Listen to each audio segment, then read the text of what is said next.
అహల్య గౌతమ్ గురించి ఆలోచిస్తూ ఉంటుంది. మార్నింగ్ కాఫీ తాగకుండా ఏదో అర్జెంట్ పనుందని ఇంట్లో నుండి వెళ్ళిపోయారు. మధ్యాహ్నం భోజనం టైం అవుతుంది. ఇంకా రావట్లేదేంటి గౌతమ్ గారు అని ఆలోచిస్తూ టెన్షన్ పడుతూ ఉంటుంది అహల్య. మరోవైపు గౌతమ్ అహల్యకి ప్రెగ్నెన్సీలో కోచింగ్ ఇవ్వడానికి సెంటర్లో సీట్ కోసం ప్రయత్నం చేసిన ఆవిడ సీట్లు లేవు అని అనడంతో ఎలాగైనా అహల్యకి ఆ కోచింగ్ సెంటర్లో సీట్ సంపాదించాలి అని పట్టుదలతో ఒక బోర్డ్ పైన please give one seat for my wife అని రాసి ఆ బోర్డ్ని పట్టుకొని ఆ కోచింగ్ సెంటర్ని మెయింటైన్ చేసే ఆవిడ ఇంటి ముందు పట్టుదలగా నిలబడతాడు గౌతమ్. మార్నింగ్ అవుతుంది. తన పని మనుషులకి పనులు అప్పగిస్తూ పైన బాల్కనీ నుండి కింద నిలబడిన గౌతమ్ని చూసి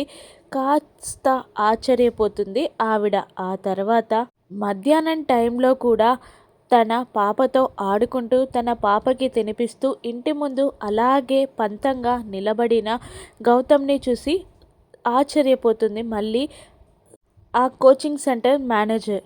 అహల్య మరోవైపు రాత్రవుతున్న గౌతమ్ ఇంటికి రాకపోయేసరికి టెన్షన్ పడుతూ ఉంటుంది. రాత్రైనా గౌతమ్ తన ఇంటి ముందు నుండి కదలకుండా అలాగే బోట్ పట్టుకొని నిలబడడంతో ఆశ్చర్యంగా గౌతమ్ దగ్గరికి వస్తూ ఉంటుంది ఆ అమ్మాయి. ఇక అహల్య కోసం గౌతమ్ ప్రేమ అర్థం చేసుకొని కోచింగ్ సెంటర్లో అహల్యకి ఒక సీట్ ఇస్తుందా ఆ అమ్మాయి? రాను ఎపిసోడ్స్లో చూద్దాం. Thank you for watching.